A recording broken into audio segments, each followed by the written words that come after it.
Okay, thank you for being here. We are going to go ahead and get started. I'm so happy that all of you came. It is just wonderful to see you all here as more people trickle in, but we really want to make sure that we have enough time for questions and answers. Welcome, welcome. I am Mayor Rosalind Harmon, and it is so exciting to have all of you at our first town hall, I think, in the history of Golden Valley, where it's city-led. Yeah. I had asked our former mayor, Shep Harris, and he said, no, I don't think so. And then I asked our public works director, who's been with Golden Valley for a little over 10 years, and he was like, not that I know of. So we're good. Why a town hall? This is something that I felt really close to my heart when I was running, campaigning, that it was really important for community to come together. I'm all about bringing community together, not only in my day job, but I feel it's very important as a role in this time, especially as an elected official. But it's truly an opportunity to get to know city staff, to get to ask questions of city staff, but also for us to hear your concerns, to hear feedback, and to share, right, what is going on collectively in our city. Because it takes all of us to build this thing, right? It just doesn't take me, it just doesn't take the council, it just doesn't take our city manager and staff or our public departments, right? It takes all of us. We are in this together. And for those of you who know me, you will know that I say that all the time. That is a mantra that I drive home with, right? We're in this together. I want to thank our co-sponsors who are here, but before I get to them, I cannot and could not do this without the help of city staff.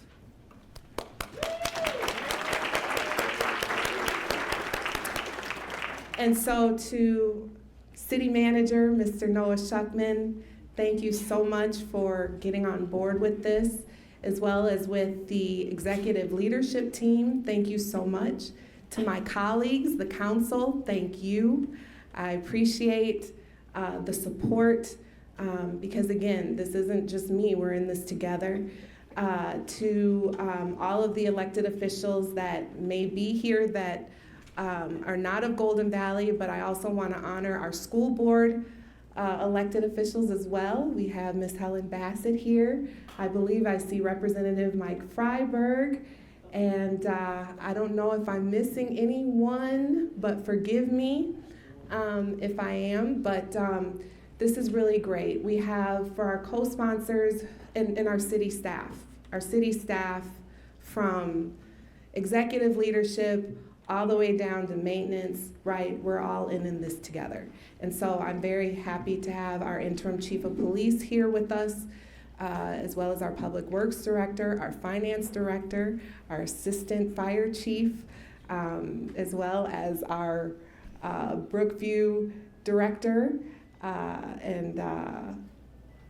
gosh, we've got Ms. McGuire here with housing. So everyone is here. Everyone is here. And if I missed you, forgive me. Charge it to my head and not my heart. So, co-sponsors, League of Women Voters, thank you. Thank you, thank you, thank you. Also, the Rotary, the Golden Valley Rotary Club, absolutely. The Golden Valley Historical Society, yes, yes, yes, yes. And Mr. Schuckman, am I missing anyone? Okay, all right. So with that, I am going to ask if Miss Marty Mix with the League of Women Voters, as well as Shep Harris with the Golden Valley Rotary Club, if they will come up and just say a welcome as well. Thank you. Thank you. Yes. I'm a lot shorter. We are limited to like a minute and a half. I'm Marty Mix. I'm president of the League of Women Voters of Golden Valley, and I want to welcome you all. Our league's purpose is to have informed citizens, and tonight's town hall will hopefully inform us and give you a chance to weigh in early in the process before plans are etched in stone. For the past 78 years, Golden Valley's League has held candidate forums, registered voters, provided voter information, studied and lobbied on local issues, held monthly meetings on various hot topics or governmental issues. The League, as a nonpartisan volunteer organization of both men and women, does not support or oppose candidates for political parties. However, we encourage League members and all of you here to go to your precinct caucuses. The Republican, they're both, the Democrat and Republican, are Tuesday, February 3rd, and you have a chance to weigh in or elect delegates who will support your preferred candidate or issues for all the county, state, and federal offices. Republicans will caucus at Cooper High School, Democrats caucus at Sandburg Middle School, and for minor parties, see the Secretary of State website. And please visit our table over there. One of the things we're doing is, because we're not having people raise their hand to speak about which question they want, or which question they want answered, please write your questions out and raise your hand, and a League member will pick it up. And then we will have Mayor Harmon read those questions to you. So that's all. And please see our table if you would like to learn more. Yep. So we have. Okay. We already got some people raising their hands for cards. Good evening, I'm Shep Harris, and as you heard the mayor say, you might remember me from in a different capacity, but I am here tonight and proud to represent the Golden Valley Rotary Club. We are a chapter, we are one of tens of thousands of clubs from around the world. We are 1.4 million members strong, and we are very community focused, community driven, community service oriented in what we do. And that's one of the reasons why we are so honored to be partnering with the mayor and with the council members and with the city staff and with our fellow community organizations like the League and the Historical Society. And we invite you to be a part of the Rotary Club. We actually meet here weekly on Tuesdays over lunch, right down the hallway. Usually it is a speaker about various issues that impact what's happening to us here in our community or Minnesota or around the world. What some of you, if you Google Rotary International, the first thing that's probably going to come up is how we are the #1 organization internationally fighting polio. But we do a lot of things locally, and I invite you to join us. We like to do things like community service things like host, partner, and co-host town hall forums. We also, tomorrow, for example, we're going to be writing, I call them love letters. We're going to be doing Valentine's Day cards for our local senior citizens. So if you got a little warmth in your heart, come on, stop by around noon, have some lunch with us, and also write some cards to some local senior citizens. Or if you want to help, like, for example, Prism, our local food shelf, we are doing a pop-up food drive on Saturday, February 7th at the New Hope Hy-Vee, where from 2 o'clock to 6 o'clock, we are going to be encouraging people to buy donations for our local residents who are in need. So the last thing I'll leave with you is just, why do we do this? Why is Rotary doing this? And hopefully this will sit with you throughout the entire presentation. But we have what's called the 4-way test. And it is something that the things that we think, say, or do, and it's really what guides us and why we want to do community service and why we're here to learn and listen and also provide constructive feedback to make our community a better place. And I'm just going to read this really quickly because I know I've already gone over my time. But first, is it the truth? Second, is it fair to all concerned? Third, will it build goodwill and better friendships? Fourth, will it be beneficial to all concerned? And then we always say at our Rotary, fifth, have fun. So speaking of fun, I hope you enjoy tonight. Hope you write some really good questions. We can have some really good conversation and dialogue. So thank you again, really appreciate it.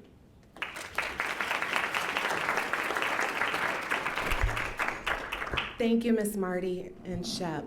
At this time, we will have a little history because I think it's really important for us to understand Golden Valley history.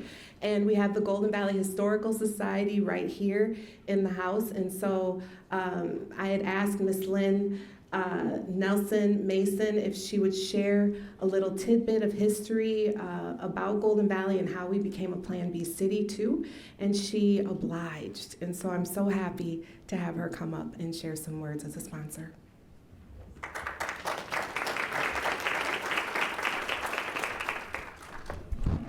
And I'm going to bring it down even further than Marty did, but thank you, Madam Mayor, for inviting the Golden Valley Historical Society to the Town Hall.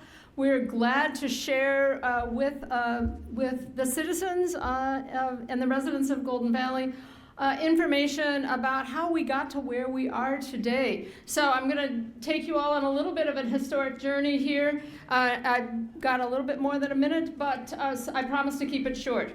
So I am Lynn Nelson Mason. I'm president of the Golden Valley Historical Society's board, and we have a lot of information over at our table about us, and so do stop by as you exit today. So let's start with the first people to call this area home. Golden Valley's hills, wetlands, and forests were part of the Dakota homeland for generations, with Hahawakpadan, or Bassett Creek, as an important connector to the Mississippi River for travel, food, and trade. This area that became Golden Valley was first surveyed in 1847, and after the 1851 Treaty of Mendota, Euro-American settlers from the East Coast, from Germany, and from Ireland came to claim homesteads for farms. There are several stories about the origin of the name Golden Valley, and you've probably heard several of them. Some of them have to do with fields of grain or a town that some of the Irish immigrants came from. But one of the more popular ones was about Ohio settler William Varner, who stood on a little rise in what is now Golden Valley Club and looked out over a field of flowers, we're not sure, wheat, we're not sure, and said, "This is my valley, my Golden Valley." So that is one of the more popular ways of kind of the origin of our town's name. This was the home of a lot of prosperous little farms that were supplying produce and dairy products to the citizens of Minneapolis. So it was a very valuable area in that regard. By the time Minnesota became a state in 1858, we're moving along here, area residents had started to pull together to create things for the community that were needs of the community that the individuals couldn't provide. So, for example, 1869 is the formation of the Golden Valley Cemetery, which is our oldest intact historic site here in the community. And in 1882, the settlers built the Agrarian Mission Church, which is now the home of the Golden Valley Historical Society and Museum. And it was not only a site of worship, but it was also the site for community meetings. So the community itself was developing as a community with community needs as that community moved on. By December 1886, however, residents decided that they didn't have enough to be able to operate on their own, and they incorporated as the Village of Golden Valley. So that was our first kind of official government act at that point. And this allowed the city's, the village elders, not the city at that point, but the village leaders to enhance commerce and really kind of develop the trade that was inherent in the farms and that connection to Minneapolis. They were able to raise some taxes and develop roads and land use, and it began the start of residential development as well, which was really enhanced when the Loose Line was plotted through here and brought people from Minneapolis and from other places to this beautiful Golden Valley. One of the things that enhanced that was during the 1930s, the New Deal efforts to enhance planning and infrastructure projects in communities across the country. With Golden Valley's efforts, the Golden Valley Atlas was developed that plotted out, and again, this is we're getting the history too of the governance and how Golden Valley came to be, because our governance responded to our needs at the time. And this plotted out a good plan for residential development.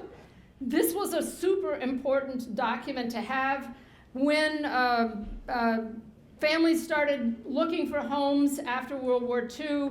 There was a housing boom. Golden Valley was prepared for it, was ready for it, and we were able to really, enhance our residential character and become a suburban village from this agricultural start. So it accelerated the development of our community. It accelerated the desirability of locating out here, and that in turn attracted major companies like General Mills. So as this community expanded, as the village expanded, it really needed to evolve again to meet these growing needs. And in 1972, just that short amount of time ago, the village became the City of Golden Valley. So, City of Golden Valley operates under a Plan B statute, which is one of the Minnesota statutes for how cities operate. And that is with a city manager form of government in which the mayor votes with the council, and the council sets policy and direction and appoints a manager to deal as the administrator of the city. So today, Golden Valley is a robust mix of residential neighborhoods, of parks and open spaces, of civic buildings, of nationally significant architecture, and the choices made going from the first residents and the homelands and early settlers through the village leaders and the city officials have really shaped who we are as a city today. Understanding this history helps us not only understand how we came to be the city we are today, but it also helps us, as the 1930s project did, plan for the future. Where are we going to go from here, and how do we meet the needs of our city? So, because I'm from the Historical Society, I want to invite you all to continue this conversation. The Historical Society does free monthly programs, and our next program is about past and future Golden Valley. Celebrate Golden Valley. Please pick up some information about that free program, and we invite you to the Historical Society, not only to tour our award-winning exhibition, No Place Like Home, but also to come and have this conversation with us at that program. Thank you very much.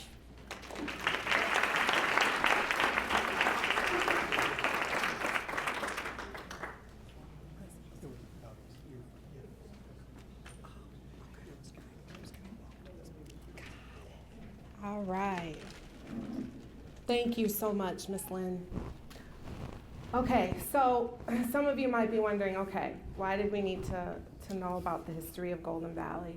I think it's very important for all of us to know the history because this is the foundation, right?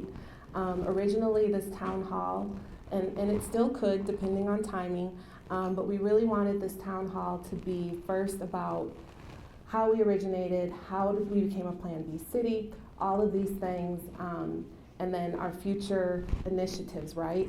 But the last couple of weeks, we've had a little hiccup, very devastating to our communities. And so I wanted to make sure that the people that we still had slated still come and share.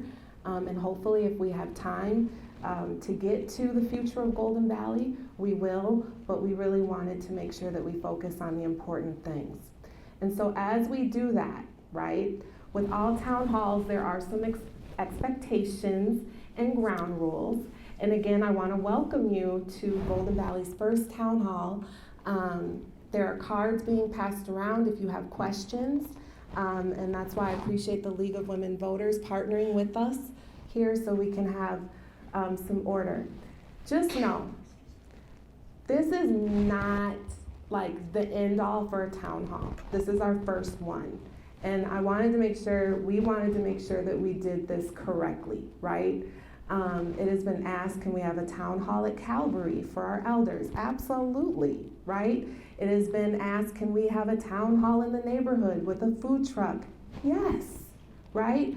So this is evolving, but we had to make a start. We had to start somewhere, right? And I appreciate city staff being on board with this.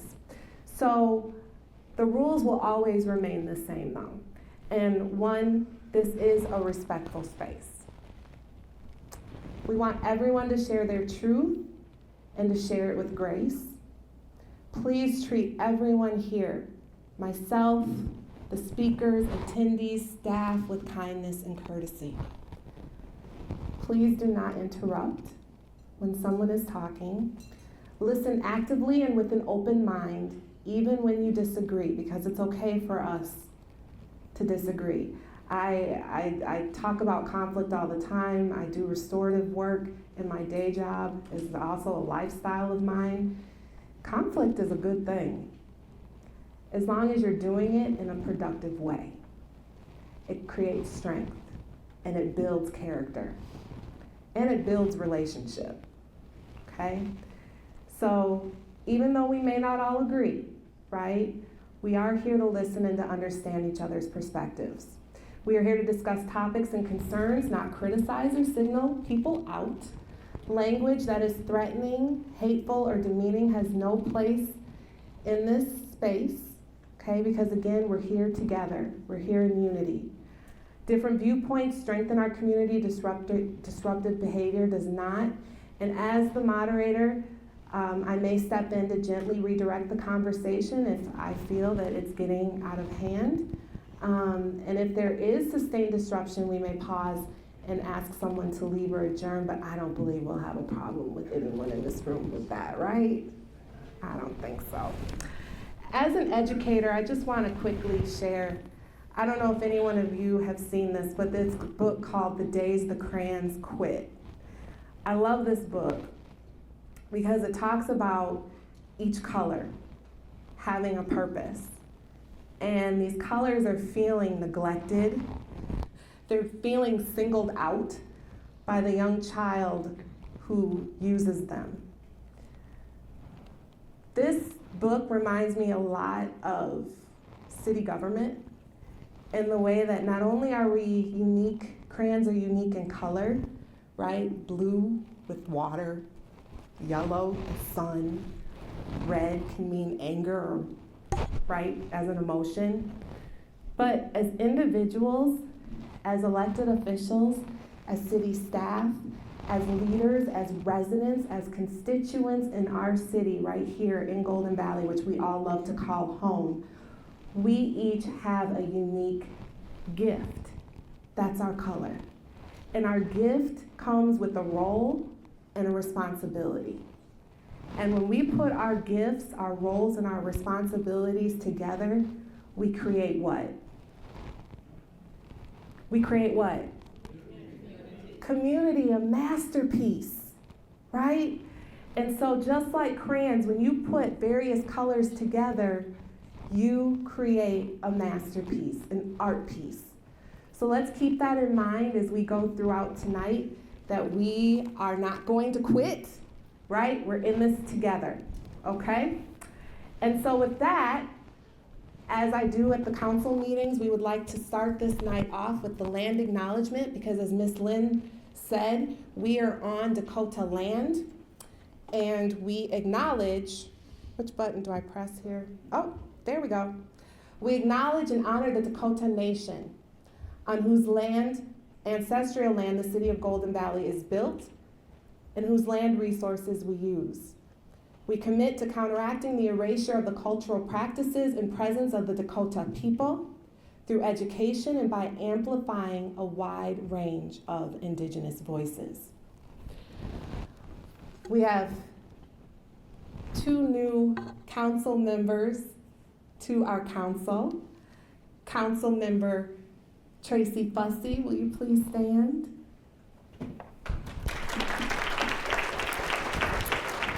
And we also have council member Chris Quaich. Please stand. And throughout everything that's been going on, we have put out statements, but as a council, we really felt that it was important to share a statement this evening. And so Councilmember Queich is going to come up and share.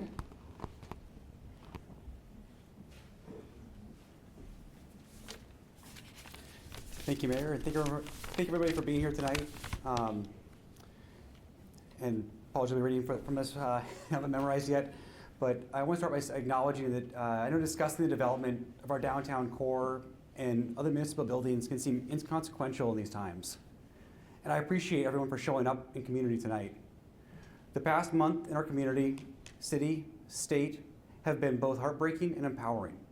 We hold a shared grief for the lives of our friends and neighbors that have been lost and upended. We are called to stand up for those less fortunate. We are called to stand up for our friends and neighbors. We, the City Council and Mayor, stand with you all in solidarity. We hear your pain, questions, and desires for action. In these uncertain times, we are pushing everywhere we legally can to protect everyone who works, plays, or calls Golden Valley home. We stand with you, with our sister cities and communities. Take time to connect with your neighbors, find events to learn and build community, and continue to be peaceful in observing and protesting. Golden Valley is a welcoming and inclusive city for all people, which we are committed to maintaining. The city is continuously working to support all of you. We want to thank city staff and all departments for their thoughtful work in these difficult times. Even in these dark times, we are seeing how much Minnesotans stand together for good with a desire to lift everyone up. On Friday, we peacefully marched, prayed, and joined arm in arm to support one another and remind the federal government that the people are where the power lies. Even though we do not have many hours of peace before indiscriminate violence was carried out, we must not forget how many of our friends and neighbors stood up to say enough. The outpouring of love and support from neighbors coordinating shopping, rides, and addressing the needs of those afraid to leave their homes is inspiring. The love and kindness of everyone is shining through, and we hear from colleagues and friends around the country that we are showing the world how to affect change in the way we stand together. Let us keep doing this work and get into good trouble. Families are now forever changed, with voices silenced amid a crisis that demands accountability, compassion, and justice. Please join me. Let's take a moment of silence to remember and honor Renee Good and Alex Preddy and all those who have been harmed.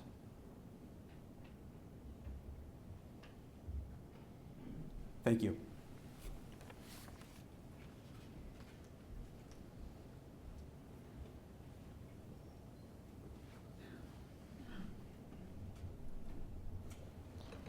Thank you. At this time, we will now have our community impact brief, and this is where you will hear from myself, our city manager, our interim police chief, Chief Clark, and our city attorney, Maria Cisneros.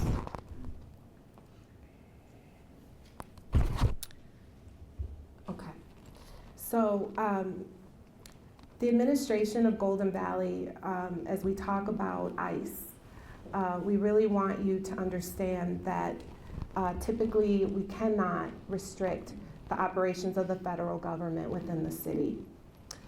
When organizations attempt to use city property without a special event permit, the regular process is for Golden Valley Police Department or other city staff to direct them to leave.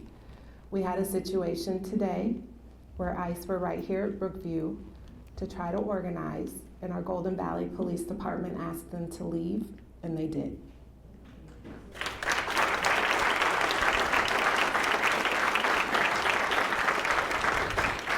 I cannot tell you enough how proud I am of not only our city, but how proud I am of the state and our community, how people are stepping up.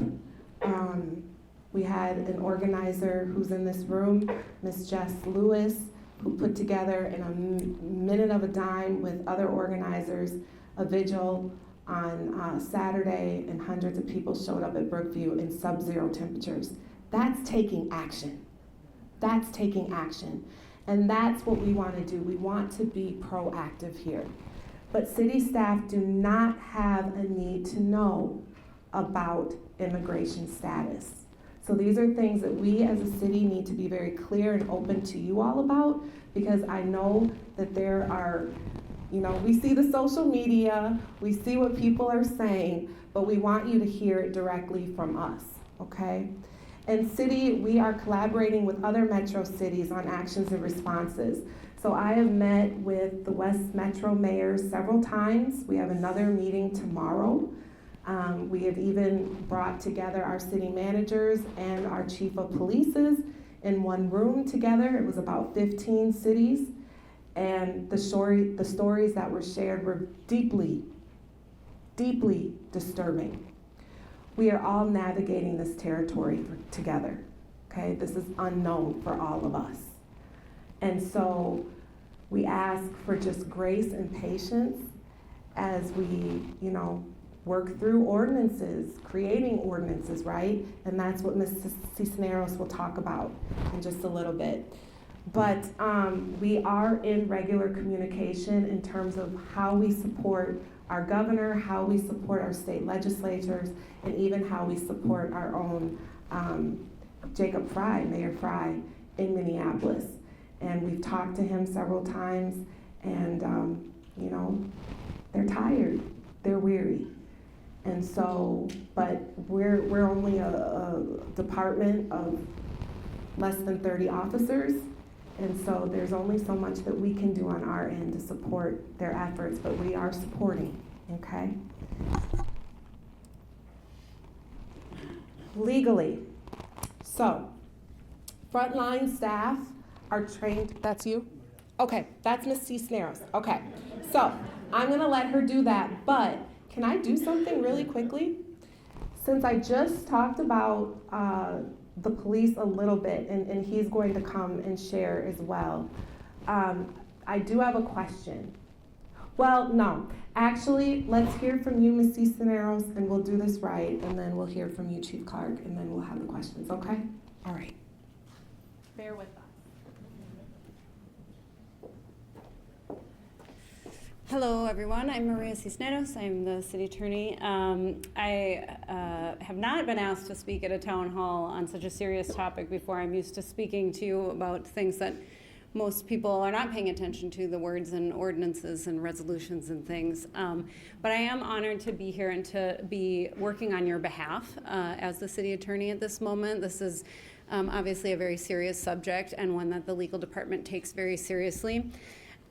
We have been fortunate that we haven't had explosive events in Golden Valley, and that has given us some time to be able to be very connected to cities, neighboring cities and cities across the metro, to think about how we can help the state as a whole through this time, and how we can also help each of our residents individually, because even though we haven't had major events, I know that this is individually impacting a lot of residents, and so we're focused on making sure that our efforts are making the greatest impact possible for the most people.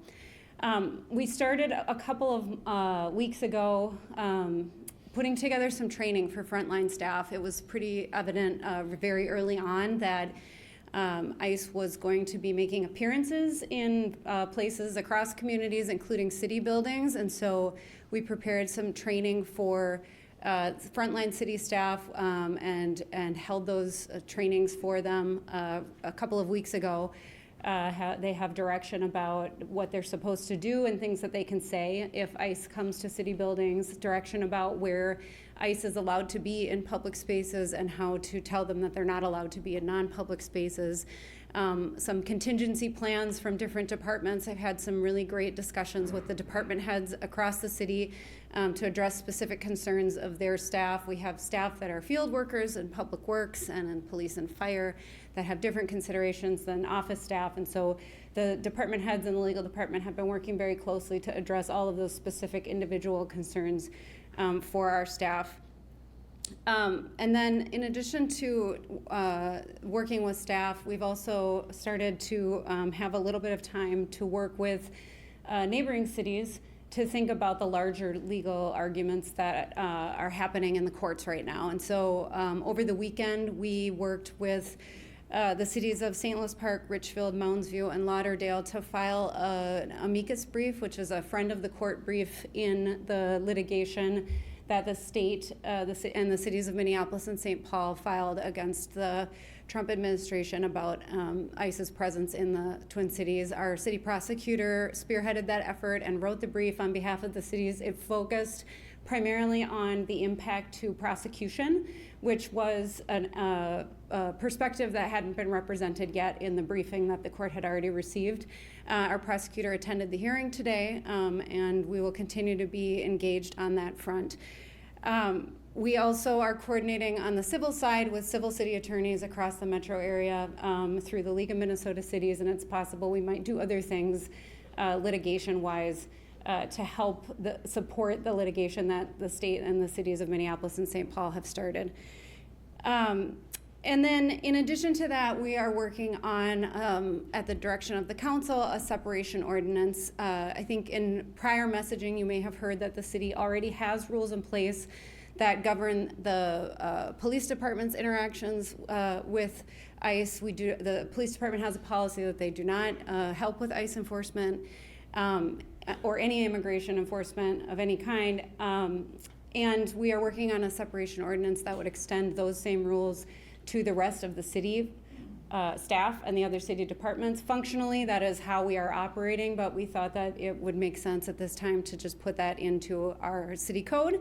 And so we're working on that ordinance as well. The ordinance will also likely address not allowing ICE to stage operations on city property. We are relying right now on our special event permit ordinance, and so this would just be a little bit more clear and hopefully helpful for the police department. And then the separation ordinance would also address improving communication and reporting up to the city manager's office when there is a request by the federal government to use city resources. The separation ordinance primarily focuses on the use of city resources to do something that is the job of the federal government and not something that we are charged with as a city government. So that will be hopefully on the next city council agenda.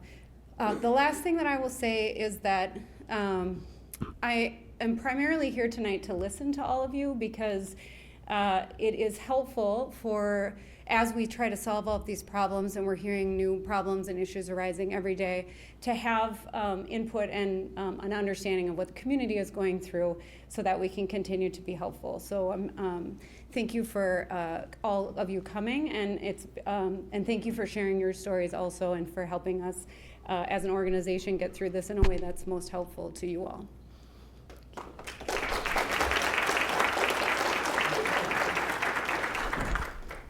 All right, good evening. My name is Noah Schuckman, and I have the honor of serving as city manager here in Golden Valley. It's really exciting to see so many people here tonight, so thank you all for coming. I wanted to just briefly summarize some of the other work that the city's doing, and then I'm going to ask Chief Clark to speak a little bit more about what the police department does.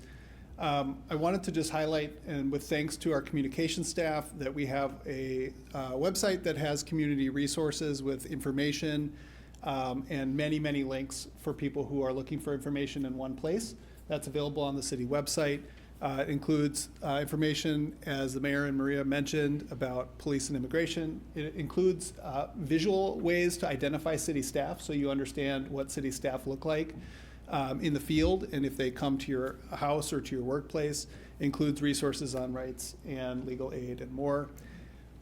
You'll note that we've started a food and essential items collection working with our friends at PRISM, and that began today at City Hall, Brookview, and the ice rink warming houses. I know that the City Hall space already filled up this morning, and so thank you to everyone who was generous in contributing. And then I just also want to thank city staff all throughout. This is my 23rd year of local government public service, and the only time that I have known this level of adaptation that is needed to happen this quickly has been when COVID was really coming and we all had to quarantine and start to figure out how to move operations in that way. And city staff have done that very quickly and very efficiently, and I want to specifically call out Parks and Recreation programs that have adapted already to help meet community members where they are. And so I just want to take a minute to say thank you to city staff for your great work as well, working with the community, and thank you to the community who has let us know what you need and what questions you might have. I'm going to turn it over to the chief.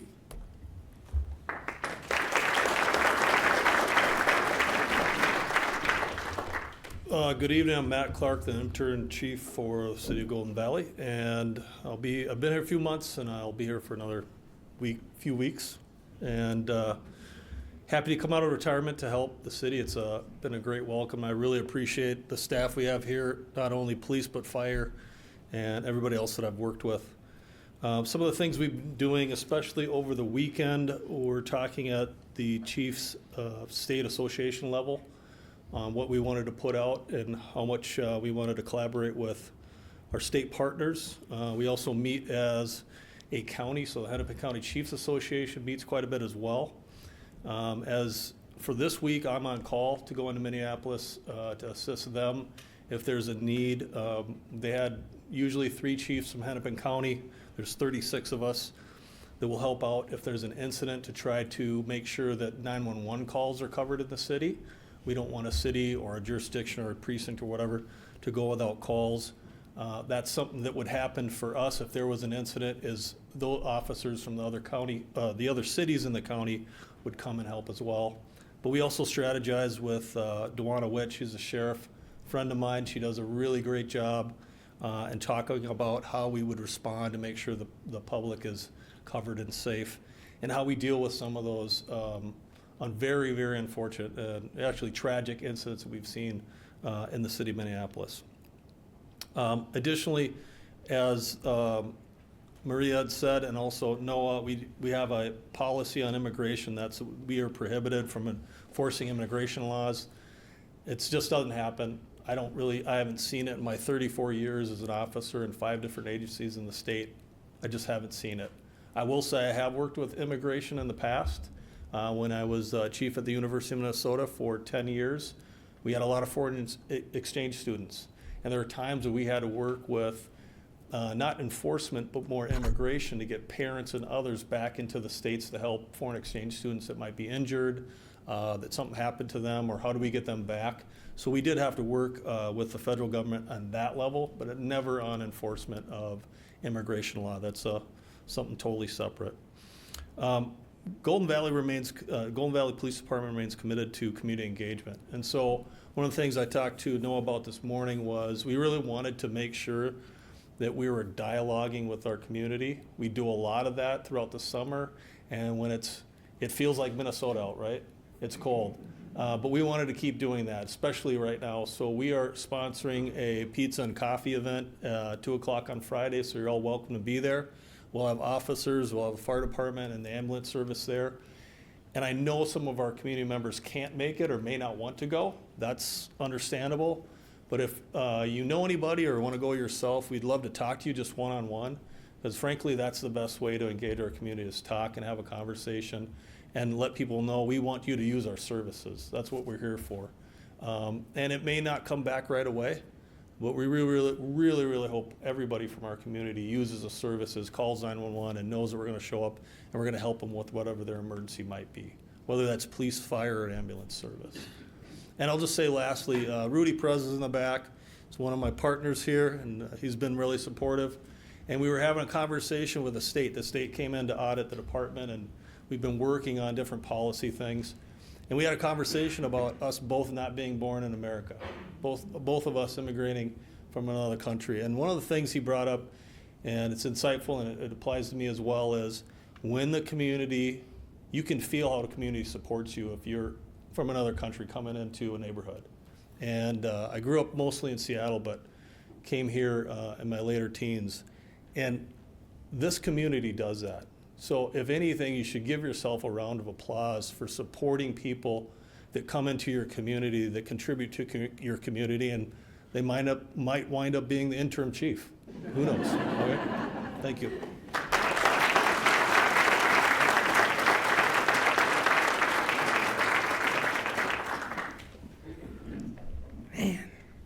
Man, we have amazing staff, amazing staff. So now we are at our question and answer, okay? If you had the opportunity, please fill out a card and make sure that the League of Women Voters receives it. We do have several questions that focus on our Golden Valley Police as well as fire. So this is not, so who can answer these questions?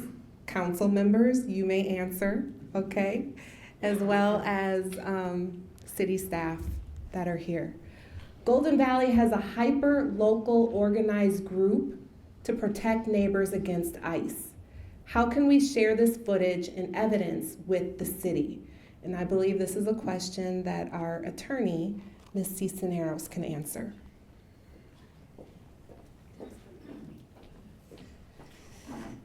This is a great question. I'm aware of these groups and the great work that these groups are doing. It's very inspiring to watch.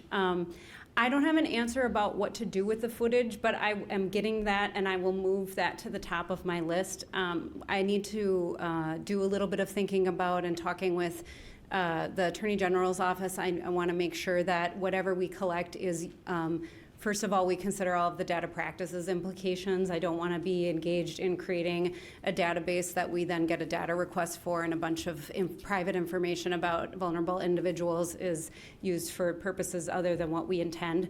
So I've been thinking through those questions, and then also wanting to make sure that all of the evidence is being, as people gather things that could be used as evidence, are being gathered in the appropriate way that they can be used in future litigation. That said, if there are immediate needs that you think the city needs to know about, you can call us at the city manager's office and we will address those immediately. And so, and then I will work on figuring out the best way to have sort of more tangible things like videos or stories or things like that sent to us in a way that is safe for the people that are sending them, and that it can be used to benefit the people that are taking the risk of providing that information to us. So I will work on that and hopefully have some more information by the end of the week. Thank you, thank you. Next question, what can we do to ensure that nonprofits who are providing critical services for targeted community members are safe from ICE enforcement? Our chief will answer that.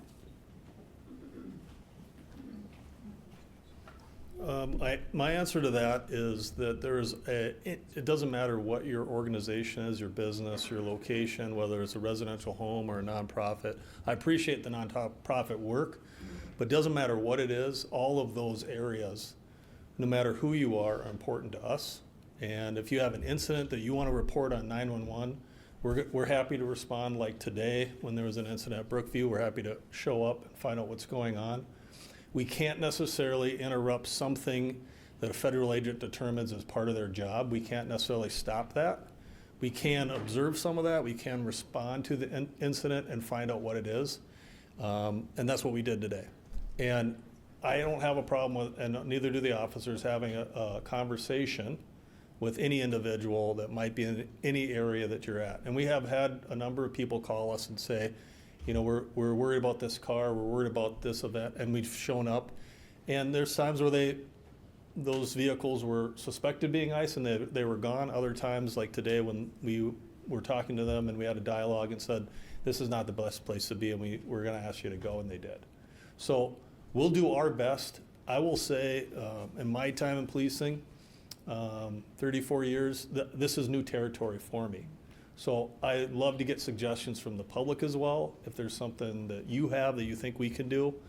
Because we don't always have the answers, but as a group, as a team, we do come up with solutions. And the other part about that is, as chiefs, whether it's state chiefs or whether it's the county chiefs, we have talked a lot about what are the solutions. And our biggest push right now is to have the state and the leaders in our state have a dialogue with the federal government and try to come up with a solution. I think that's happening today. I'm very hopeful that it is.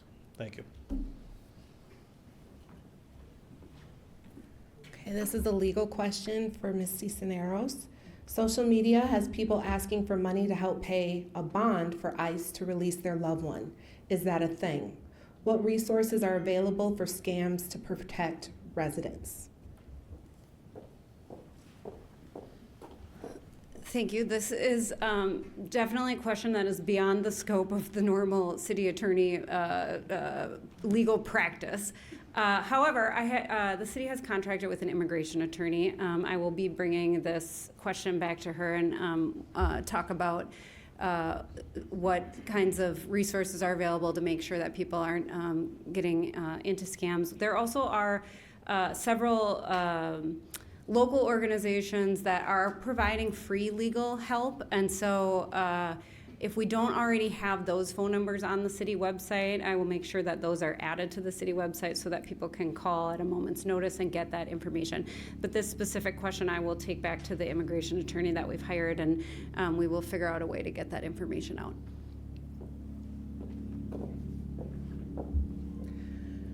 Will the city be mailing information to Golden Valley residents regarding what to do if you have an encounter with ICE?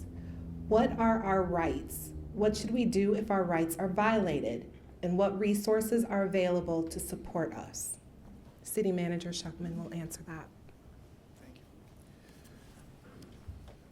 This is exactly the reason we have the webpage that we've put together. I recognize that the internet is not completely accessible to every single person. And so if you know someone who's looking for help getting these resources and doesn't have access, please let us know that. We will help to get that out to them. But part of what we have found over the last few weeks is that things are changing so quickly and so frequently that having the web page. Thank you. Is that better? Did it die?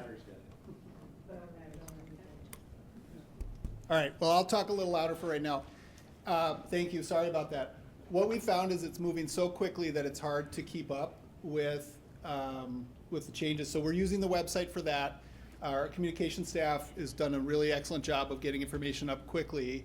And if you know someone who does not have access to the internet or is looking for a way to get that information, you can call my office, you can call the city and ask, and we will help to mail information out that someone is looking for.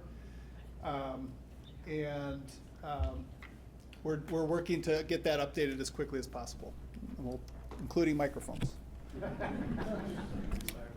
That's all right. Thank you really quick. All right, there we go. Let's give him a round of applause.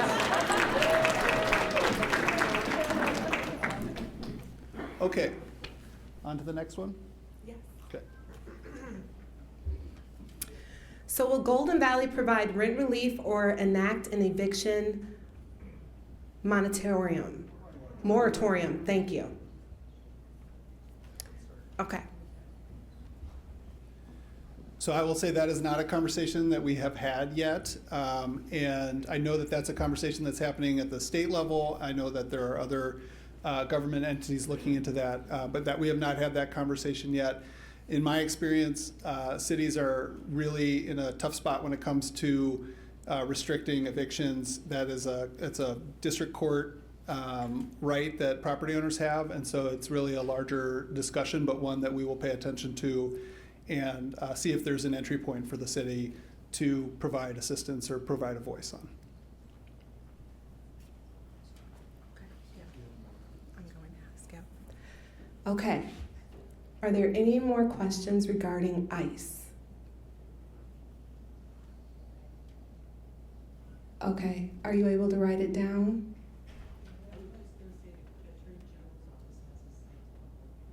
Okay. The Attorney General's office also has a site for resources. And again, your council, we're here as well. And so you all have our emails, phone numbers. Feel free to reach out to us. And then if we can't answer, we will forward you on to the appropriate staff member as well. We send everything to Mr. Schuckman, by the way. All right. So then we're going to continue on then, if everyone's okay for us to go until about 1:45. Is that okay? Okay, we have one more. Public safety.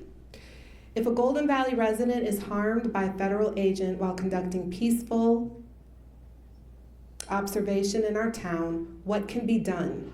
Will Golden Valley step up to protect them if they are watching? Chief?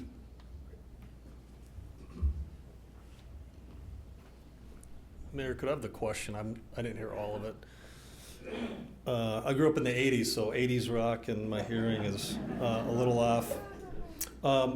This is a huge concern that we've heard from many people, and we've heard that from, we've talked about it amongst chiefs. The biggest thing for us is to call us over. We do have cameras to record that. You have a camera as well. It's very subjective in terms of the word harm. Because in my world, the word harm could be something like substantial bodily harm, or that could be an assault, which could be even minor harm. It's more of a legal term that we use, and that's how we categorize an assault. If that happens, there is a process for that. You could submit an assault charge, right? It just depends on what the person's doing at the time. And that applies to anybody. It does not just a federal agent. The thing about it, though, is we may or may not be able to step in at the time. And it just really depends on if the person's being taken into custody in handcuffs. Let's say it's too tight or something like that.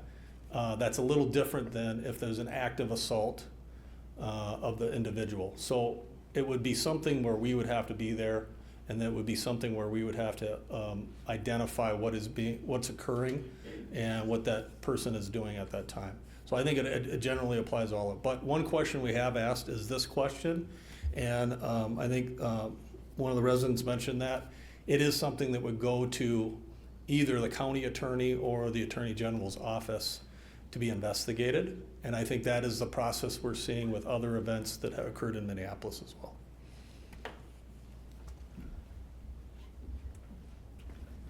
Okay, thank you. All right. Oh, it clocked out on us here. So we just need, Sarah's coming back in. She's going to need to log in again. Apologies.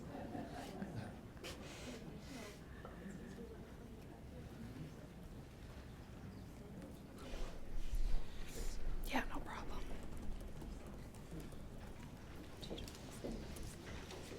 There we go. Okay, nice work. One try. Okay, so we do not have additional questions on this topic. So before we move on, I just want to say that out loud, that we're going to move to the next topic, if that's okay. All right.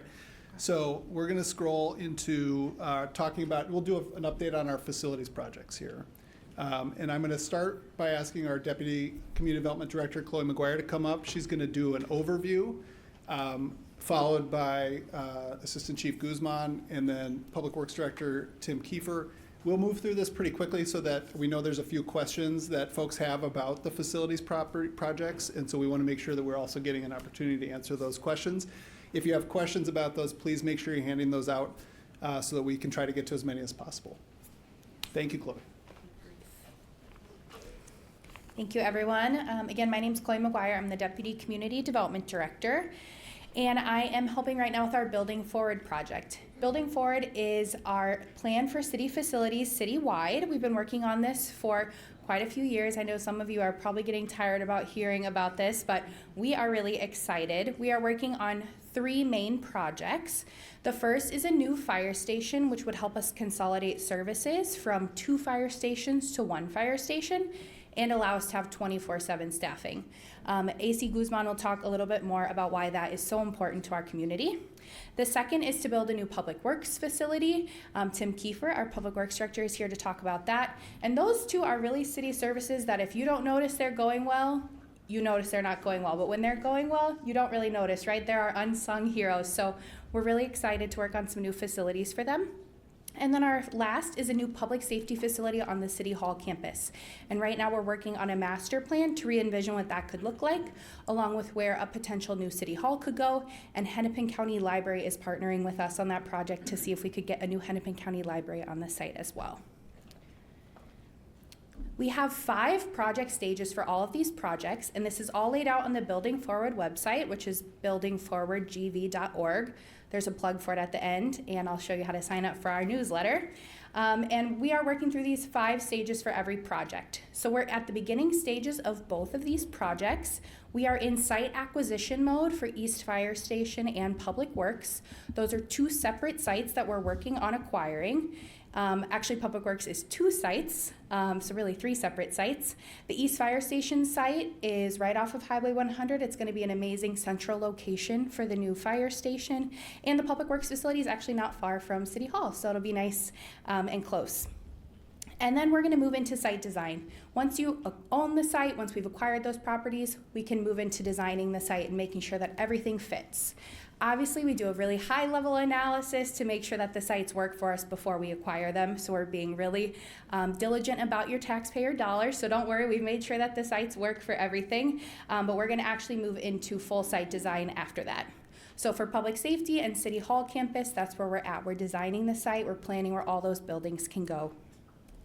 And then after that, we would move into site preparation, which is clearing the site, making sure the site is environmentally up to snuff, and making sure utilities are up to grade. Then we would move into the public bidding process. As you can imagine, there's really strict public bidding laws that City Attorney Cisneros makes sure we follow. And finally, we'd move into building. So you can see there's 5 separate stages, again, for all of these projects. We're committed to keeping you on track to where we are for each phase of each project. And again, that is on our Building Forward website. Right now, the fastest timeline has us opening 2 sites at the same time, which is a heavy lift, as you can imagine. But we're looking to open the new East Fire Station and the new Public Works facility in 2028. So working backwards, that means that this year, we really do need to move into design and site preparation because these facilities take a long time to work. And again, if you look backwards 4 years, we've been planning this for the last 4 years as well with our municipal facility study that we finished in 2021. So these really are comprehensive, long-term projects that the city's been working on and really committing to making sure that they are done appropriately. And finally, the Civic Center campus, again, we're in master planning right now, again in 2026. And if we liked that master plan and we decided to move forward with all of that, that would put us in a 2029 opening. For a lot of these facilities, we are able to use our local sales tax that was passed by voter referendum.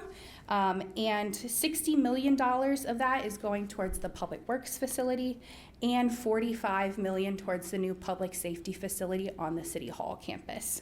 So voters passed that and we're able to use that local sales tax to offset the general cost to the taxpayer. And for the East Fire Station, we received a bond from the state of Minnesota for over $3 million to help offset costs. So we have some amazing grant writers on staff who are hoping to also offset costs to the taxpayer. And with that, I will turn it over to Dom Guzman for the East Fire Station update.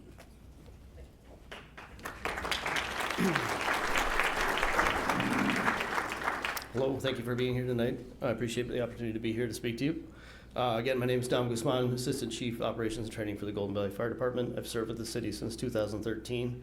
I started as a paid-on-call. I was a school teacher for 17 years, then made the switch over full-time in 2022, finishing that school year. Miss the kids. Lots of reasons why we need a new fire station. There's a bunch on the screen in front of you. Really, this is about closing down 2 buildings that are failing. We're going to consolidate into one sustainable building. This is a 50 to 60, maybe 100-year building. The equipment that we're using these days is just far too big to be accommodated by the current facilities.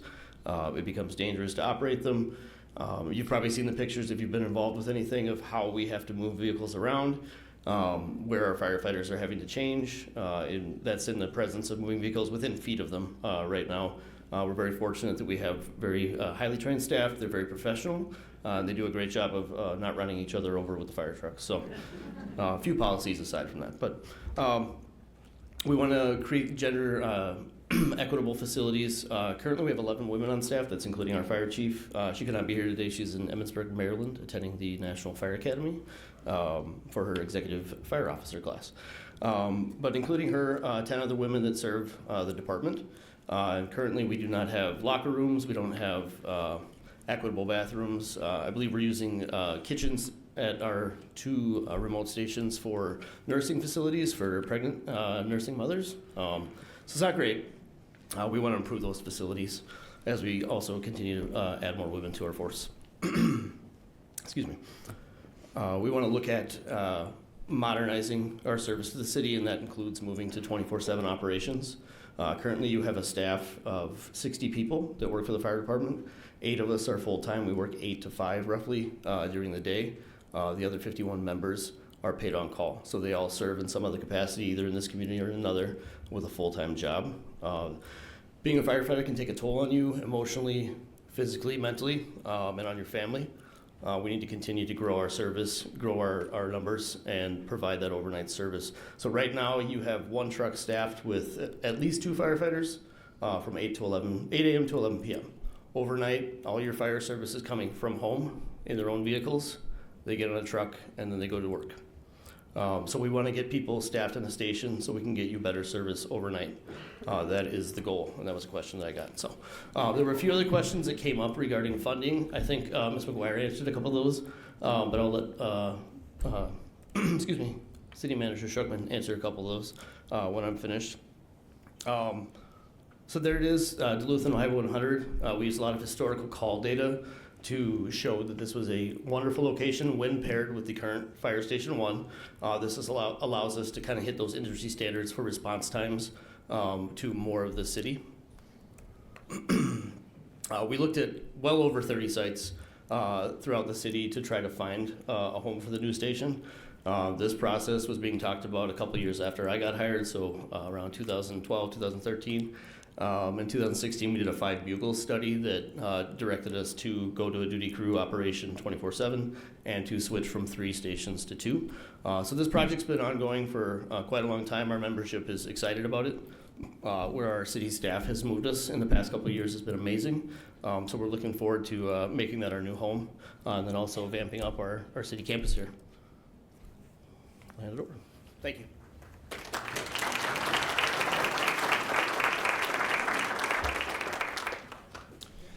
Good evening. I'm Tim Kiefer, the Golden Valley Public Works Director. It's a pleasure to be here to talk about our facility. Very similar to fire, we have some issues with equipment on size. Our equipment has gotten much bigger over the years. Some of our facilities were built in the early 70s, and so we are just frankly out of space.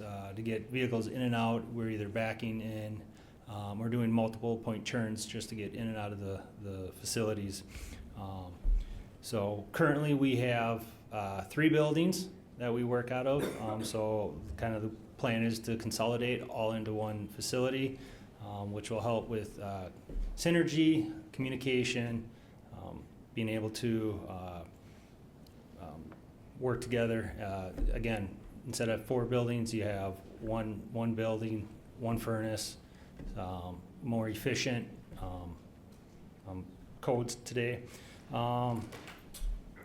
Also, our locker rooms are also inequality. We both, 2 of the facilities have only men's bathrooms, and so to bring it up, we have bathrooms for both genders will be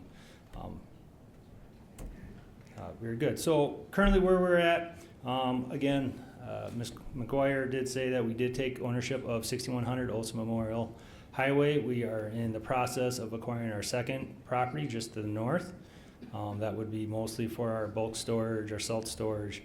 Currently, our facility that holds our salt is off-site, so there's a lot of inefficiencies with that, especially in the wintertime where we have to load the trucks the night before. Takes about a half a day to do that, and then to unload those trucks at the end of the shift is, again, another half a day. So we're looking really forward to acquiring the second property and moving this process along.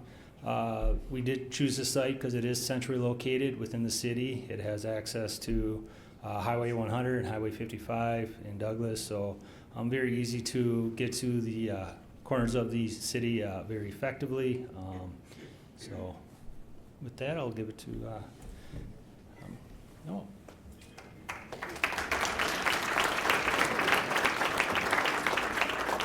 All right. Thank you. I have a few questions on facilities that I wanted to just make sure that we read and answered. There's 2 questions about status of the fire station, so I think we've largely answered those. There's a question here, how much money has been raised by the extra Golden Valley sales tax? And with thanks to our finance director, that number to date is $18 million has already been raised. And so that is a very strong start to that.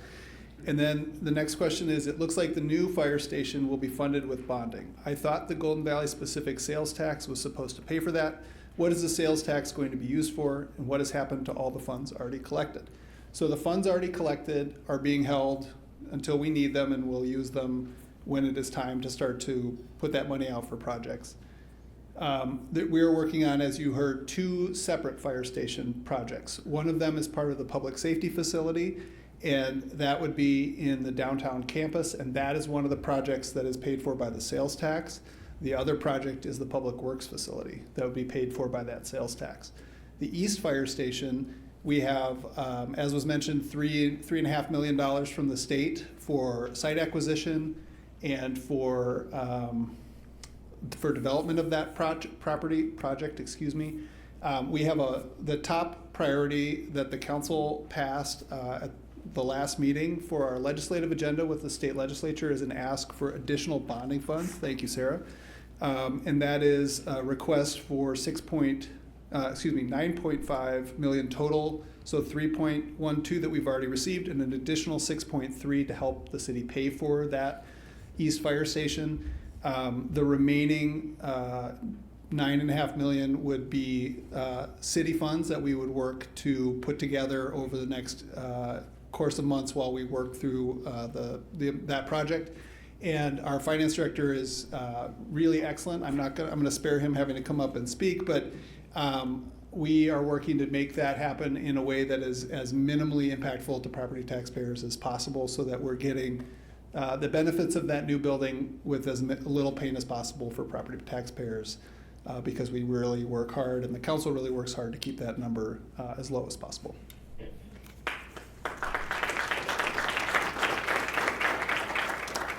And then this last question, sorry, is this, how does this plan continue the work of the facilities task force? That's a great question.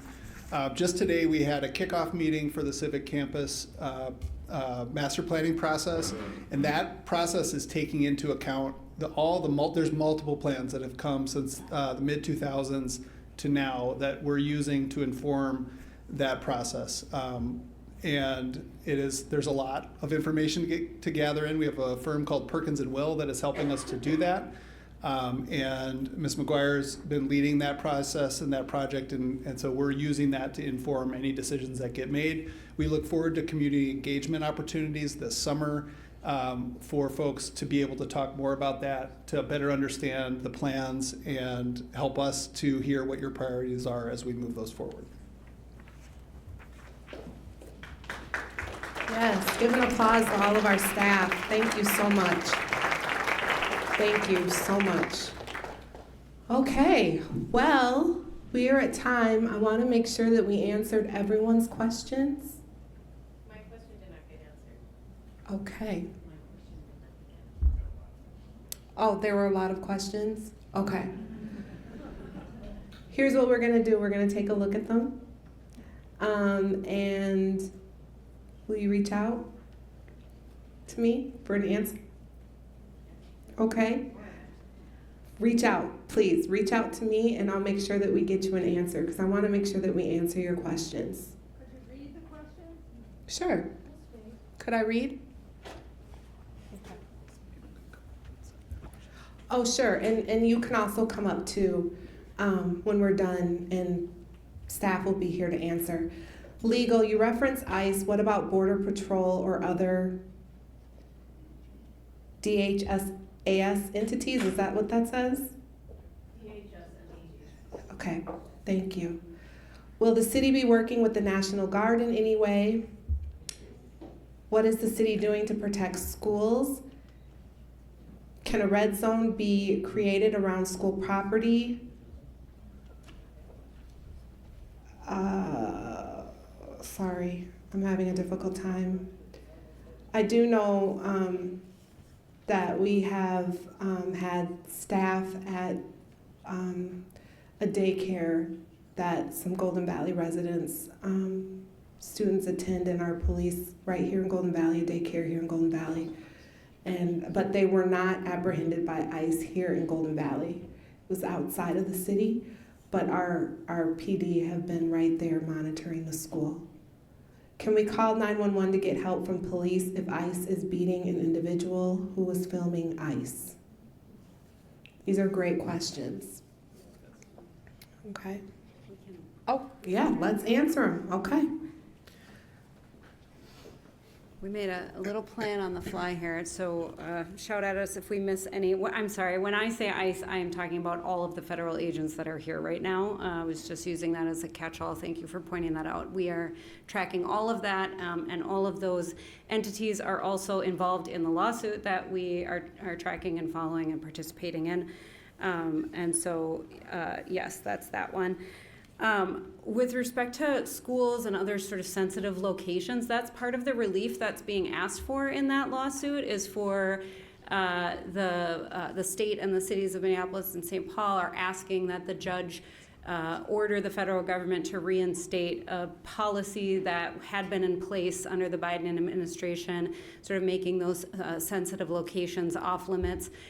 Our brief specifically addresses courts as one of those sensitive places because we're seeing major issues with access to justice that both criminal defendants but also witnesses. It's very hard to continue our prosecution and other kinds of victim services when witnesses and victims are also unwilling to cooperate because they're afraid for their safety. And so we are supporting that ask that Minneapolis and St. Paul made with respect to the courts. If we continue to participate in those lawsuits on a more civil basis with other cities and file a similar brief with more of a civil vein, I am certain that part of the relief would also be asking for that protection to also be extended again to the schools as it used to be. Well, I think I covered all of mine.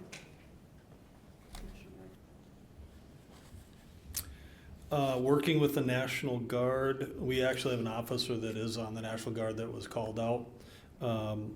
We haven't been requested to work with the National Guard. Now, if there's an incident in the city, we will coordinate with the county and the state, and that would include the National Guard. Usually you would include State Patrol, DNR, those folks first, and if we need a National Guard, then we would work with the governor's office to do that. Try to get some of these here. Talked about the schools. You talked about, can we call 911 to get help from police if ICE is beating an individual who was filming ICE? Yes, you can call us for that. The biggest thing for us, and I actually, like I said, Sheriff Witt is a friend of mine. We've worked together for many, many years. One of the things she's done on these incidents is when ICE comes in to arrest someone, they have their own perimeter people. So they have a group that's going in to arrest somebody and they have some perimeter people, and that's where the conflicts are occurring. When she gets there, her thing is she's trying to get an avenue to get ICE out of there. Sometimes they get blocked in. Sometimes the community thinks she's working with ICE. She says, I'm not. I just want to get them out of there. And I agree with her. The biggest thing we're going to try to do is de-escalate the situation and make sure everyone's safe. And that's what we want, is everyone to be safe and de-escalate the situation. We're going to record the entire time we're there. We encourage you to record anytime, anywhere I'm at. If you want to record me doing my job, please do, and I don't care. Doesn't matter to me. I've never had a confrontation with anybody from the media or anybody from the public that's recording me. But do document that stuff. If there's an incident, you want to report it to us, we'll make a report. And like I said, we'll try to find the right avenue, whether it's our city prosecutor, whether it's a county, or whether it's a state, to follow through with that as well. I think that's all.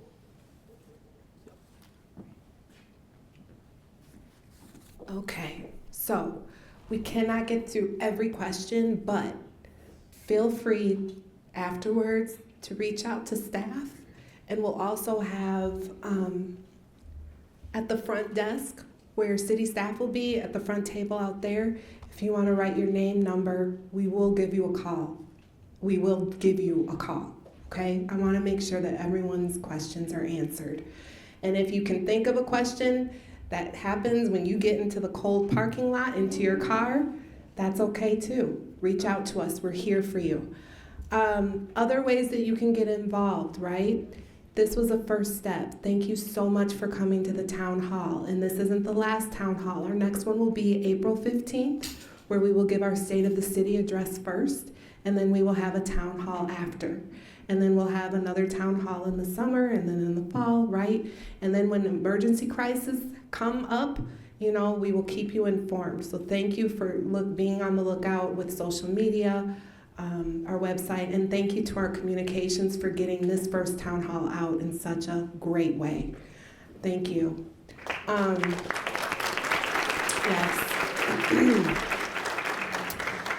But other than just being in the town hall, ways that you can get involved, come to City Council. We're on the first and third Tuesdays of the month. Second Tuesdays are always our work sessions. Typically, we see people who have issues in their own neighborhoods that come to council meetings, but guess what? You're a resident. This is your community. So we really talk about things that are happening in our city at our council meetings, so it would be really great for us to see you there. Also, you can join a commission. We have lots of openings on our various commissions that we have. And so we've been doing interviews, and we have more interviews coming up, but there's spaces on our commissions. We could use you there. But most importantly, just thank you for being invested in our city, for showing up, and that's what we will continue to do, is show up for you. And again, as you leave here today, just think about your unique color, your gift, and the role and responsibility that you play as a resident, and we will think about the roles and responsibilities that we play in our own unique gifts as city staff. But together we create what? Community, which is a beautiful masterpiece. So thank you so much. Be safe, be warm, and until next time.